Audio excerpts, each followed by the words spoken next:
All right, so I'm going to throw this in at the start of the next video because this really doesn't need to be like an entire section of a video, but this is the system requirements posted by CodeVein2 today. These system requirements to me are really strange because look at this, right? Resolution 1080, that's fine. A 7800 X3D is fucking wild to have over 60 on 1080. So at 1080 high settings to get over 60, they're recommending a 3080 and a 7800 X3D. That feels so out of touch. It's insane. My concern isn't that I'm not going to be able to run it. I'll be fine. I have hardware that's better than this. Okay, so we're fine there. Okay, don't worry. The series is still going to be coming from me, but I'm more worried about everyone else. Like, how many people were willing to play this game on like a Steam Deck or the PS5 or the Xbox Series consoles? Like, what are those games going to look like on those? What is it going to look like on console? Is it going to be substantially worse? Like, I saw someone saying like, yeah, this game might run at like 480 on console, and then they upscale it to be like over 1080. That's disgusting. I don't like this at all. I really don't. I think this is really out of touch. I don't agree with this.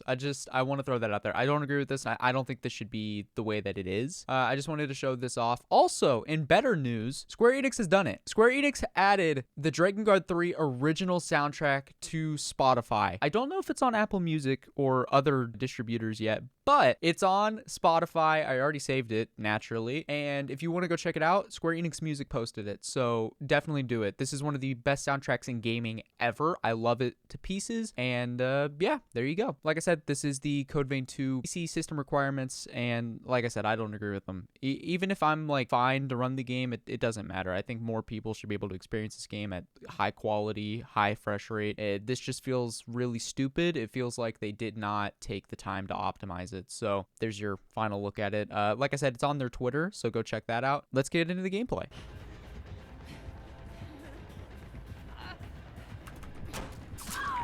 '80 ping, man, fuck. And here we are. I mentioned before I was craving some fucking Elden Ring, and I mean, fuck it, right? Today's the day I'm gonna be doing something in Elden Ring. Oh, listen to that soundtrack. Ugh.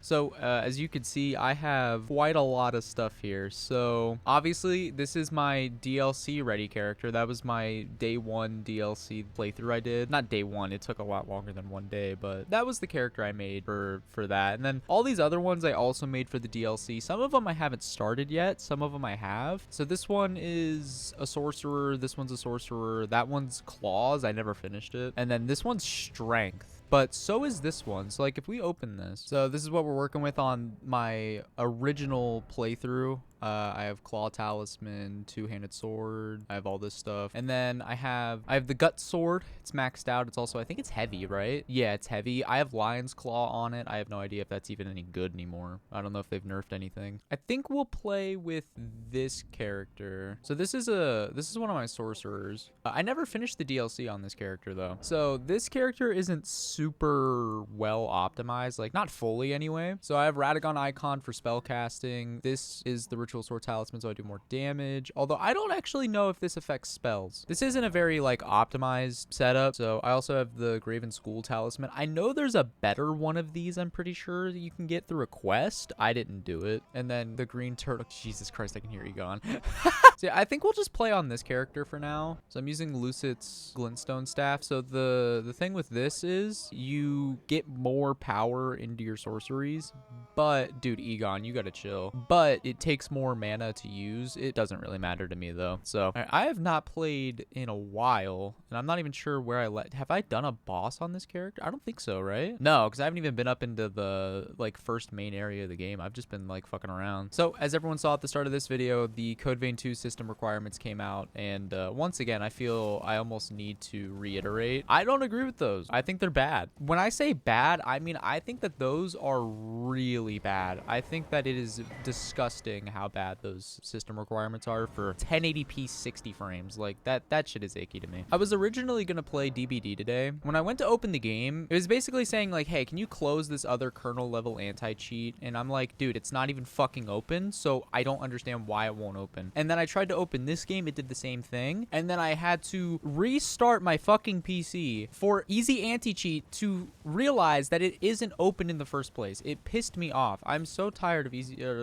well, yeah, I am tired of easy anti-cheat, but I'm really tired of kernel anti-cheats. They're all fucking disgusting. I hate all of them. Because eventually you get to the point on like Windows, specifically Windows, because I don't think Linux allows for it, but you get to a point on Windows where you have like 2 or 3 games that have 2 or 3 different levels of anti-cheat, and they all start to fight each other, and it's really stupid. You know, now that I'm looking at it, I don't know if I really want to go in there, because isn't Rolana resistant to magic? I don't know if I want to do that. I'm not really sure how much progress I'm actually going to be able to make in this video, because like I said, I haven't played Elden Ring since the DLC came out a year and a half ago, so I'm going to be stupidly rusty, but it'll be fine. I did mention at one point, I think in a previous video, I was like, I get weird bursts of playing this game, and that's true. I have to be in the mood to play this game, and when I'm in the mood, I usually do like 2 full playthroughs back to back, and then I usually take a break, because admittedly the setup process for making a character, at least the way that I set up, takes like 45 minutes to an hour, and it's not the most fun thing to do multiple times in a row, so I usually just cop out to 2. But man, this DLC was fucking incredible to play. I did most of it blind. Like, finding the areas and stuff was kind of my own thing, except for Putrescent Night. I had to look, well, actually no, because I think I did everything blind. I don't even think finding the Putrescent Night was something that I had to look up. I think the only thing I looked up was the quest line for Metter, because Metter is a bit of a weird one. You have to go to different sections of the map and blow into these like horn things. I didn't know how to get to them was more so the problem, because you have to do some crazy drop downs and stuff. Here we are. Oh, that damage. So usually in FromSoft games and just in Souls games or Souls likes in general, I don't use like sorceries like incants or anything like that. I don't typically do like mage characters. Elden Ring is my exception. I love like sorcery. I also love incants in this game.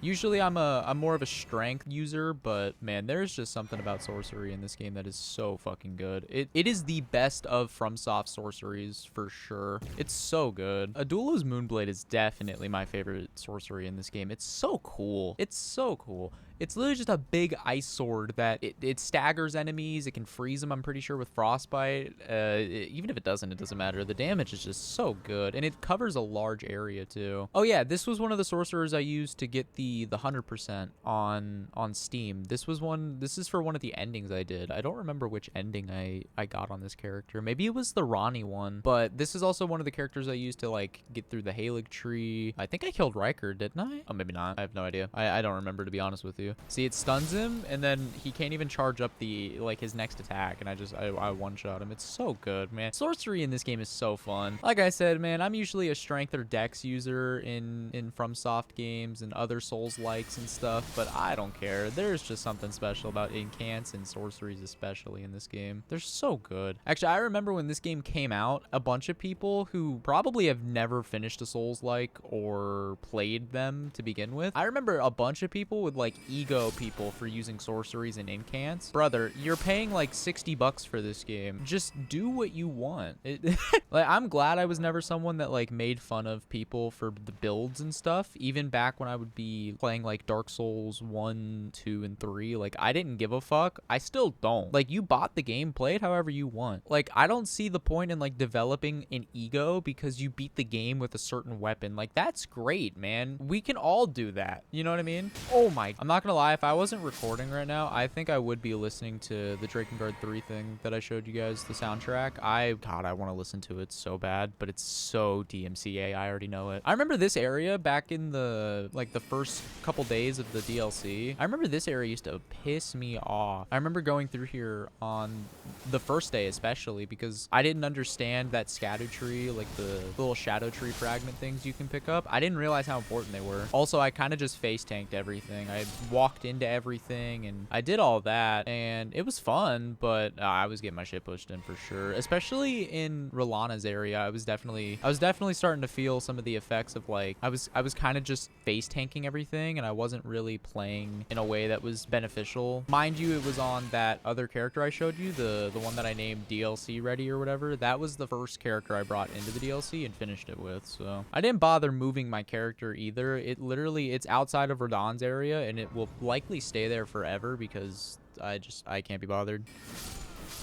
These two gave me a bunch of grief on strength. And I will say something, actually. The people who got an ego, like, beating the game with, like, strength or dex, I'm not even gonna lie when I say this, you beat the game on the easiest build path. Like, you absolutely beat the game on the easiest build path, and I mean that wholeheartedly. I've done multiple sorcery playthroughs. I've done multiple in-camp playthroughs. I've done multiple of basically everything playthroughs. Dex, strength, you name it, I've probably done it. And I'm not gonna lie, the hardest ones were like the incant sorcery ones, because the stat requirements you need make it to where you are a glass cannon. Like, you are so fucking weak to everything, and you also have to use range. This game does not let you do that. Like, 90% of the bosses, if you try to attack them at range, are going to run you down. I think a larger part of like why people don't think that about incants is because, or like incants and sorceries, is because they see one shots or whatever of certain enemies. Like, I'm going to tell you from personal experience, yes, you can one-shot some bosses. I one-shot, I think, 2 bosses in this entire game so far anyway. I haven't gone every boss and all that, but I think the only 2 bosses that I was able to actively one-shot were Moog in his palace with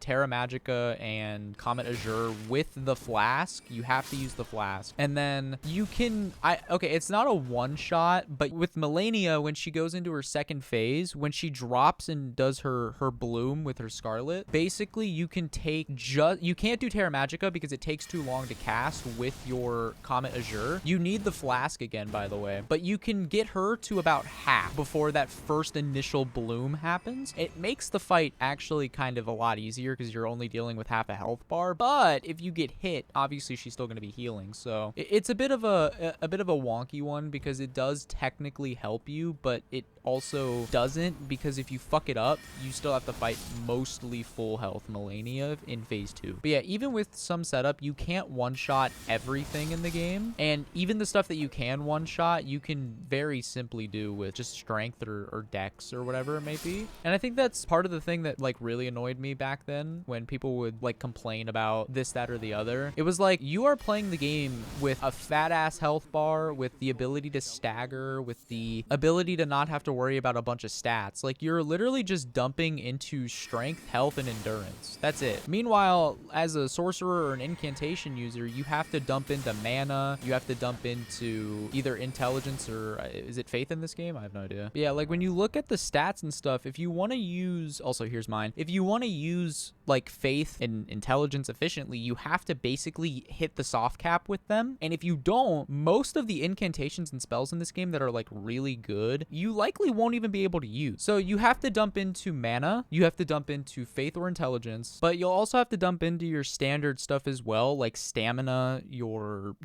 equip load. I think in this game it's all one thing though, right? Isn't endurance for both now, right? Isn't endurance the same thing as vitality or whatever it was back in the other FromSoft games? I want to kill this NPC because he pissed me off earlier by killing me, but this is the other reason I really like a Duelist Moonblade, is because the NPC fights, they can't roll through it because they roll for the initial swing, but then the projectile ends up hitting them anyway. But of course it doesn't matter when I just get ran down. Actually, one thing I haven't mentioned yet, the Steam Winter Sale is out, so if there's any games that you want, I'd say check the Steam sale and see if it's on there. I know there was a couple games I was looking at that were on sale, and they looked actually pretty fucking cool, but I'm just not gonna get them. I have too many games I have to play through again, so I don't know what is doing that, but fuck off. Yeah, that's nice, man.